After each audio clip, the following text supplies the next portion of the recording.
Hər kəsə salamlar dostlar. Demək ki, bu videonu çəkməkdə əsas məqsədim bəzi insanların çətin durumlardan keçdiyini bilirəm və bu video baxırsansa demək ki, səndə də vəziyyət elə də yaxşı deyil və bəzi yerlərdən motivasiya axtarırsan, bəzi yerlərdən özünə təsəlli axtarırsan və qıraqdan eşitdiyin o sözlər sənə çox yaxşı təsir eləyir, bir müddət təsir eləyir və ondan sonra öz motivasiya bitirirsən və yenidən həmin o duruma düşürsən.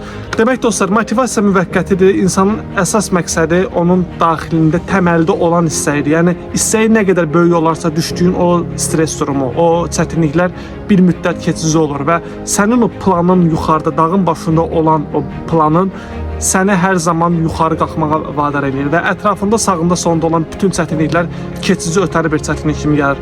Heç bir stresin qurbanı olmamaq üçün, heç bir çətinliyə düşməmək üçün mütləq şəkildə hədəflərimizi yüksək tutmalıyıq və hər zaman bizim ideal bir insanlar olmalıdır və o insanlar bizə hər zaman öz hədəflərimizi xatırlatmalıdır. Bunlar kim ola bilər? Dostlarımız ola bilər, sosial şəbəkədə tanıdığımız, yəni xeyirli, bizə xeyirli və doğru tərəfdən təsir edə biləcək bir insanlar olmalıdır və öz enerjimizi, öz ətrafımızı hər zaman onlarla çevrəməliyik, doldurmalıyıq. Onların videoları, onların kitabları, onların həyat tərzi, onların yaşadıkları kimi çalışmalıyıq yaşayaq.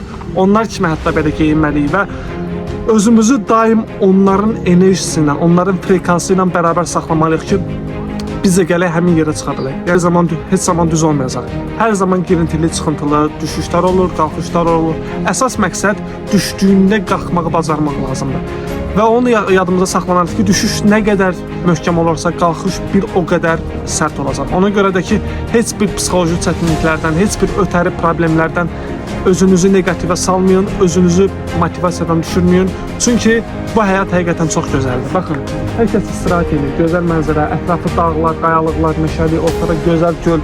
Yəni, hər birimiz bu gözəlliklərdən yararlanmalıyıq, gözəlliklər özümüz canlı şahid olmalıyıq və bizim ətrafımızda olan toksikliklər, o problemlər, o yaşadığımız o çətin anlar bizi bəzən emosional olaraq düşürdür. Səhər yuxudan qalxan kimi ilk olaraq onu düşündürsə, deməli günümüz yoxa çıxdı. Həyatımızda hər zaman gözəl şeyləri xatırlayır. O dağın başında olan hədəfimizi xatırlayır. Hədəf nə qədər, yenə deyirəm, gözəl, hədəf nə qədər möhkəm, təməlli olarsa, heç bir çətinlik bizi öz avuşuna almayacaq. Dostlarınıza fikir verin, dostlar. Dostlarınız sizi yuxarı qaldıracaq, aşağı salacaq. Ona görə ətrafınızda enerjili, motivasiyalı, məşq edən, fitnesə, idmana, nə bilim, şəxsi inkişafa, pul qazanmağa meyilli olan insanlar olmalıdır ki, hər zaman siz o dağın başından sizi bərabər götürsün. Çünki onlar qalxdıqca siz avtomatik onlarla qalxasınız və hər zaman aranızda yaxşı mənada bir rəqabət olacaq.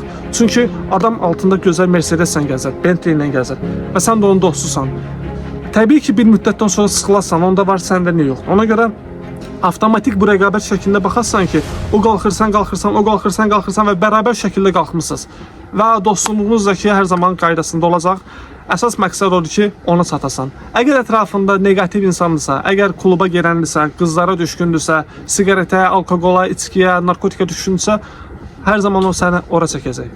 Və ora çəkdiyi üçün də dostlar, heç bir yerə gəlib çıxa bilməyəcəyik. Diblərə düşəcəyik, çox dibə düşəcəyik. Yəni oradan çıxmağımız çox çətin olacaq. Vaxtında ayılmalıyıq. Vaxtında ayılmaq mütləq şəkildə lazımdır.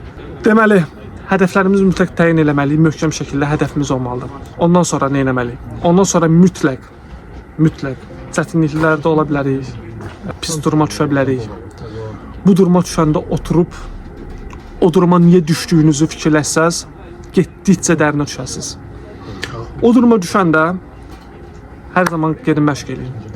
Gedin fiziki olaraq özünüzü çətinliyə salın. Zehni olaraq başqa işlər görün. Özünüzü bir şəkildə o problemlərdən uzaqlaşdırın. Çünki şeytan hər zaman boş durumda insanı özünə çəkir. Şeytan bekarçılığın dostudur. Gəldik onu bura. Bunu sakit şəkildə uçduq. Şeytan insanın düşməndi nə zaman ki, insan boşdur, bekardır, heç bir iş görmür. Heç olmasa belə gedin. Gedin çöldə, gedin məşq edin. Gedin trinajoru gedəmirsən, get jim vur. Pres elə. Nə bilim, get yaxşı bir dostlarınla danış, söhbət elə, başını qat. O problemli vəziyyətdən özünü bir şəkildə çıxart. Çıxartmasan səni dibə çəkəcək. Yəni mütləq şəkildə günü günə sata-sata, hər gün səhər durasan o problemi düşünəsən, axşam yatanda o problemi düşünəsən və həyatın demək olar zibilə gedəcək. Boş vaxtınızda əgər gördünüz ki, boşsuz, problemləri düşünürsünüz, avtomatik olaraq bir məşğuliyyət tapın, onu eləyin. Allah da boş duran insanı sevməz. Şeytan amma boş duran insanı çox gözəl sevir və onun dostudur. Həqiqətən də motivasiyanız düşübsə, enerjiniz düşübsə, insanlar sizə çox negativ gəlirsə, bütün problemlərin hamısının eyni vaxtda üst-üstə gəldiyini düşünürsünüzsə, problem sizin özünüzdədir. Problem sizdən buraxılan o enerjidir. Hər zaman pis olacağını ümid edirsiniz. Bir insanla danışırsa, ondan bir negativlik gözləyirsə, o insanın sizə o pislik görəcək, mütləq şəkildə sizə gələcək. Enerjiniz nə qədər yüksək olsa, bir şirkətə girsəz, bir ofisə girsəz, dostlarla tanış olsanız, mənfi aurası olan insanı belə öz enerjinizlə bərabər şəkildə gəlib çıxara bilərsiniz. Avtomatik baxas, yəni məndə olub dostlar deyib ki, bu adam çox negativ adam idi. Sən necə oldu bundan danışdın? İndi baxıram adam gülür. Çünki əsas məqsəd mənim ona ötürdüyüm enerjidir. Mən ona əgər müsbət enerji ötürürəmsə, o da mənə həmin o enerjini qaytarmaq məcburiyyətində olacaq. Çünki qarşısında duran insanı enerjili görür. Başa düşdünüz? Enerjili görür. Sizə mütləq fikir verin. Uşaq geyimlərindən. Yəni bir kişi olaraq bir insanın imici bəlli olmalıdır. Boş şalvar, çox boş şalvar, çox dar şalvar, nə bilim brend geyimlər, rəngli belə şeylərdən qaçının. Hər zaman geyiminiz pro olmalıdır. Xüsusilə də mən özüm üstünlük verirəm Old Money stilə və ağ tişört, yəni hər zaman ağ, qara tişört və Old Money stillər var, markalar var ki, yəni heç bir brend yoxdur, sadə düz rənglərdir, keyfiyyətli materialdır. Geyiminiz nə qədər yaxşı olsa özünüzü də bir o qədər gözəl hiss eləyəsiniz. Demirəm gedin yüksək pullar tökün paltarlara, xeyr. Sadəcə geyiminiz gözəl olacaq və avtomatik olaraq özünüzü bir dəyərli insan kimi görəsiniz. Qarşınızdakı insandan da həmin enerjini alırsınız özünüzə qarşı. Gedirsən bir görüşə, ilk öncə sənin görüşünə baxırlar. Bir iş görüşməsidir, bir biznes görüşməsidir, bir dost görüşməsidir, nə bilim, kimləsə görüşə gəlsən. Sənin geyiminə baxırlar.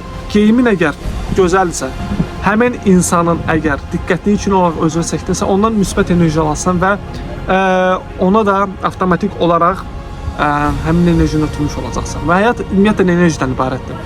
Geyiminiz gözəl olmalıdır. Özünüzü hər zaman yuxarıdakı olan insan kimi geyinməyə çalışmalısınız. Baxın, milyonçular, milyarderlər, uğurlu insanlar necə geyinir? Nələrdən istifadə edirlər? Geyimlərin rəngi nədir? Hansı materialda paltarlardan istifadə edirlər? Onlara kimi geyimlərinizi düzgün seçin. Onlara kimi geyimləri eyni şəkildə seçin. Onlar kimi düşünün. Onlar kimi həyatınızı sərf edin. Yoxsa gedib hansısa bir özünüzü kumer seçirsiniz. Çox gözəl örnəklər var. Məsəl üçün Ronaldo. Ronaldo'nun həyatına baxın. Adamın 40 yaşı var. Təzəlicə araşdırıblar ki, 28 yaşında insanın orqanizmi ilə eynidir. Adam siqaret çəkmir, içki içmir. Dünyada da birinci yerdədir. Uğurlarına görə insan dünyada birinci yerdədir. Bir gözəl ailə başçısıdır. Çox uğurlu insandır. Milyardlarla izləyiciləri var onun. Ona görə də özünüzü elə bir insan seçin ki, o insanın cəmiyyətə xeyri olsun, o insanın ailəsinə xeyri olsun, o insanın özünə xeyri olsun. Sağlam insan seçin. Gedib hər hansı bir filmdən qəhrəmanlar seçib özünüzə ilahiləşdirməyin. Çünki o filmlər bir ssenari əsasında qurulubdur. Özünüzə real həyatdan götürülmüş, real insanlar kumer seçin. Onlar kimi yaşamağa başlayın. Heç bir stresi də qəbul eləməyin. Stres qəbul olunduğu zaman stres olur. Stresi siz sadəcə müvəqqəti sənə qıraqdan gəlmiş bir düşüncə mi deyim? Stres sadəcə buradadır, ətrafda heç şey yoxdur. Stres sadəcə gələcəklə bağlı və keçmişlə bağlı olan bir narahatçılıqdır. Stresin hazırki narahatçılıq, hazırki ana heç bir dəxli yoxdur. İndi baxın, mən stressəyəm və buradayım. Aha. Heç bir problem yoxdur. Ölüm qorxusu yoxdur. Demək ki, ölüm qorxusu yoxdursa, ölüm yoxdursa, stres də yoxdur. Əgər stres gələcək və keçmişə bağlıdırsa, demək ki, bu stressdir. Onda stres buradadır. Özümüz təyin edə bilirik. Keçmiş yaxud da ki, gələcək. Əgər keçmişə və gələcəyə bağlı olan stresi mən hazırda yaşayıramsa və qəbul edirəmsə, çox absurddur. Yəni, get özünü at, öldür. Yəni, bunu qəbul eləmək həqiqətən də bir nə qədər şuursuz olasan, nə qədər düşüncəsiz olasan ki, bunu qəbul eləsən stres. Ona görə stresi mən də düşə bilərəm, hər kəs düşə bilər, hətta düşürəm də belə. Düşdüyümdə avtomatik özümü salmıram stresə. Bilirəm stressəyəm gəlibdir, hansısa bir travmaya, hansısa bir keçmiş, gələcək məsələlərə bağlıdır. Gedirəm məşq edirəm. Məşq günüm deyilsə belə, gedirəm məşq edirəm. Enerjili danışıram, dostlarla, özümü heç vaxt stresli olduğumu, heç vaxt problemlərimi kiməsə danışmıram. Çünki problem danışdıqca böyüyər. Bəzi insanlar gedir psixoloqun yanına. Psixoloqa getdim, özümü rahat hiss elədim. və bağımlı olur. Adam baxır hər gün psixoloqa gedir, hər gün. Qaydaq keçmiş əsrlərə, daş dövrünə, dəmir dövrünə. İnsanların nə bir psixoloqu var, nə bir mentoru var, heç bir şey yoxdur. İnsanlar çətinliyə düşür, çətinlikdən çıxır. Dalına canavar düşür, o canavardan qaçır, gedir, nə bilim, ceyranı öldürür, aparır, evdəkilərini yedizdirir. Adam heç bir stresi qəbul eləmir. Əgər travmatoloq hər gün sənə problemlərini xatırladacaqsa, demək ki, sən hər gün o problemi düşünəcəksənsə, hər gün o insanla danışıb öz keçmişindən, gələcəyindən, problemlərindən danışarsansa, sənin o stresdən çıxmağın mümkün deyil. Sən o travmatoloqun, o terapevtin sən avtomatik daimi müştərisi olursan. Daimi onunla özlərini bölürsən, pulunu alır, gedirsən, təzədən yenə sabahsı günə problemi yadına düşür. Ay gedim, müvəqqəti bağımlıdır. Necə insan siqaretə, narkotika bağımlıdır, müvəqqəti qəbul edir. Onu özündə rahatçılıq tapır və sonra onu qəbul eləməyəndə stresə düşür və avtomatik ona asılılığı olur. Gedim onu tez qəbul edeyim, özümdə stresim geçsin, rahatçılıq yaşayım. Buna müvəqqəti anesteziya deyirlər. Bu səni müvəqqəti keydəcək. Narkotikdir, ondan sonra siqaretdir, bütün o pis vərdişlərdir. Hamısı səni müvəqqəti keydəcək. Bunlardan əgər qaçsan, bunları qəbul eləməsən, stres gələcək, sən onunla mübarizə apardığın vaxtda artıq öz-özünə gedəcək. Stres gəlir və gedir, daimi bizdən qalmır. Ona görə dostlar, bu iki videom biraz çox oldu. Yenə deyirəm, həyat çox gözəldir. Gedib bir kəllə vuracam göldə qəşəçirəm. Həyatın qədrini, dəyərini bilin. Həyat yaşamaq üçün həqiqətən də çox gözəldir. Hər birimiz ən uğurlu, ən xoşbəxt insan olsaq belə, ən uğurlu insan olsaq belə 70 il, 80 il yaşayacaq. Yəni ondan o tərəfə yaşamayacaq. Yəni bu 70-80 il ömrümüzü əgər problemlərə, insanlarla dalaşmağa, negativ şeylərə fikirlə yönləndirsək və mənfi düşüncəli insanlarla bərabər vaxt keçirsək, bizə xeyri olmayacaq vərdişlərə, insanlara vaxtımızı sərf eləsək, bu həyat 70-80 il bizə bir həyat yox, bir zindan olaraq gələcək. Ona görə dostlar, hər şey kənara qoyun, həyata pozitiv baxın, həyat gözəldir. Görüşənədək.